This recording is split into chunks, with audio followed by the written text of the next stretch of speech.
Y es un honor para nosotros recibir en Un Mundo Alucinante a Susana Gertopán, la escritora paraguaya, autora de este libro que están viendo en imágenes, Donde habita el silencio. Doña Susana, un placer realmente tenerla aquí, poder compartir y hablar un poco acerca de esta novela que tiene una historia muy especial detrás. Bueno, yo soy la que estoy agradecida por la invitación y de alguna manera por permitirme hablar de mi novela, por promocionar la literatura. Sí, es la última novela que escribí, es la número 14. La publiqué en octubre, salió el 23 de octubre y sí, es una novela que tiene una característica particular en cuanto a lo literario, porque por primera vez incursiono en el realismo mágico. Yo siempre mis novelas son, si bien no son lineales en el tiempo, pero el realismo mágico no abordé nunca. No. Siempre fui muy lectora de los escritores de realismo mágico, pero nunca me animé. Y esta vez me pasó que la historia estaba tan real, no había nada que yo pueda modificar de la realidad. No había nada, ningún personaje ficticio. Era una historia ya enmarcada en un hecho real, muy fuerte. Entonces me quedé pensando y dije, ¿cómo hago para ficcionalizar esto? ¿Cómo hago para volverlo ficción? Y fue así que empecé a leer a los grandes escritores del realismo mágico, ¿verdad? Elena Garro, Carlos Fuentes, Arguedas, Lezama Lima, en fin, muchos escritores. Y ahí, como pasa en la literatura, surge de pronto lo mágico. Y entonces me senté y creo que en 3 meses, sin parar, finalicé o revertí la historia con la ficción y gracias al realismo mágico. Claro. Y aparecen personajes que no sabes si son reales, si no, son los fantasmas, pero también es el inconsciente. Exacto. Que aparece y también es un poco lo heredado, esa historia de lo que uno va heredando y la genética, ¿verdad? Lo heredado a través de la genética y de lo que te van contando y de lo que uno va registrando en la infancia. Entonces hay toda una mezcla que si no te dejas llevar por el realismo mágico es el inconsciente. Y si no, es esa parte genética heredada, ¿verdad? De acuerdo a donde vos lo mires. Exacto. Pero lo logré, creo que lo logré. Parte un poco de una inquietud que tuvo su padre, ¿no? De conocer un poco la historia de su propio padre. Sí, en realidad esta historia empieza cuando yo tenía 7 años, 6 o quizás menos, porque yo tuve 4 abuelos de parte de mi madre, vinieron de Lituania, un poquitito antes de la Segunda Guerra Mundial, ya escapados del antisemitismo. Y mi abuela materna nunca contó su historia, nunca, jamás, no sabíamos nada de ella, pero sí su apellido. Y bueno, y eso me llevó a una investigación de 4, yo tuve un vínculo muy maravilloso con esa abuela materna y no hace mucho que empecé a investigar, encuentro los datos de su vida y que transcurrió en Lituania. Y voy hasta Lituania, y ahí hasta Vilna, y ahí encuentro hasta su casa. Y es cuando vuelvo y escribo La casa de la calle 22. También ficción, pero no aparece el realismo mágico. Exacto. Ahí están mis otros abuelos paternos, que mi abuela era de Rusia, de Odessa, escapado de los pogroms, de esa persecución, y mi abuelo, que era Hermindo Gertopán, y que nunca habló de nada, solamente dijo que era un apellido inventado, que ese apellido no existía, que su historia no existía y que él no tenía historia. Era comunista y que también se escapó de Rusia, nada más. Pero yo también tuve un vínculo particular con él, yo lo admiraba mucho. Y cuando yo tenía 7, 8 años, él tuvo demencia senil, alterosclerosis cerebral se llamaba entonces, hoy creo que Alzheimer, algo de eso. Y empezaba a buscar, ya dejó hablar en castellano, lo poco que hablaba, y empezó a buscar a sus raíces. Hablaba de su mamá, hablaba de un río, hablaba de Nistru, hablaba de Soroca, no entendíamos nada. Él se muere y yo quedo con esa historia grabada en mi niñez. Y con otros mensajes, él me enseñó a leer Kafka, era muy culto, también me llamaba la atención su sentido social, que tenía que ver con su ideología comunista. Claro. Bueno, pasó el tiempo, yo terminé de escribir La mesa está puesta, que tiene que ver con el exilio en la época de la dictadura, y mi papá enferma y me pide que yo investigue. Y durante 6 meses yo lo cuidé, estuve muy cerca de mi papá, y ahí él me empezó a contar de su infancia y me pidió por favor que yo investigue. ¿Cómo voy a investigar? Bueno, en fin, larga la historia, una prima mía encuentra en una página de sobrevivientes, en fin, y aparece David Gertopán, cementerio de Orgey, Moldavia, antigua Besarabia. Empiezo a investigar, efectivamente Orgey está en Moldavia, plena guerra, Ucrania, claro. Rusia. Encuentro a un paraguayo allá que me ayuda y voy sola. Esto fue ahora, sí. O sea, en el 2023, octubre, por ahí. Y voy y encuentro la lápida, encuentro que era de mi bisabuelo, encuentro que mi abuelo era de Soroca, por eso él hablaba de Soroca, y que Orgey está al lado de un río, la ciudad rodeada de un río, que era el nombre que él manejaba, Nistru. Hablaba, me quiero ir a verla a mi mamá en Nistru. Nistru es un río. Es un río que está ahí. Ahí fue, ¿qué pasó acá el pasado? Y aparte indagar en ese presente, en esas tumbas, en esos cementerios que son alucinantes, realmente impresionantes, esas lápidas tumbadas.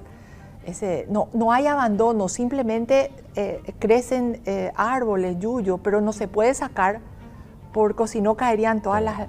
En fin, y camino en esos lugares y ahí me aparecen los muertos. O sea, la historia de los muertos, no me aparecen como fantasmas, ¿verdad? Y bueno, y tuve la oportunidad de cruzar a Odessa.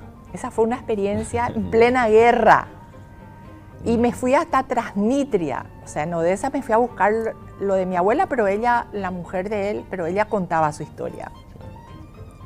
Entonces fue así, vengo yo y vengo con esa historia. O sea, era demasiado real para poder hacer una novela. Tampoco es una biografía. Yo no soy historiadora. Y bueno, y entonces así, leyendo, esa es la magia también de la lectura. Solamente otros escritores a uno le enseñan. Totalmente. Solamente otros escritores. Pedro Páramo, pero sobre todo Garro, Elena Garro, ella y Carlos Fuente, Argueda, así. Pero leí García Márquez, Lezama Lima, mucho, y hasta que ¡pum! Y bueno, y salió Donde habita el silencio, porque realmente en las tumbas, debajo de las tumbas.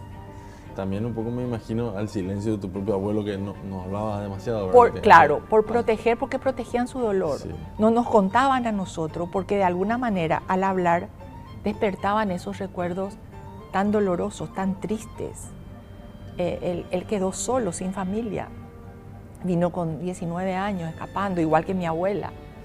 Dejó a toda su familia, todos murieron en el Holocausto. Entonces, son todas historias de exilio. Exacto, eso. Y lo mismo que en La mesa está puesta, otras novelas que yo escribí donde hablo del exilio, donde hablo de la dictadura, de la gente que tuvo que salir. O sea, siempre mi temática, o sea, mi angustia a la hora de escribir son los exilios. Inclusive el autoexilio.